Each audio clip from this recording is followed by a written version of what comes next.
বছর ঘুরে বাঙালির মনে আবার জাগছে পুজোর আমেজ, আর তার সাথেই মহালয়া নিয়ে চলছে আগাম জল্পনা কল্পনা।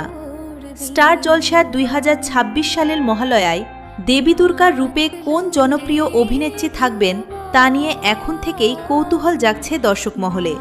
তাই তো এখানে রইল স্টার জলসা মহালয়া 2026-এর দেবী রূপে সম্ভাব্য অভিনেত্রীদের তালিকা।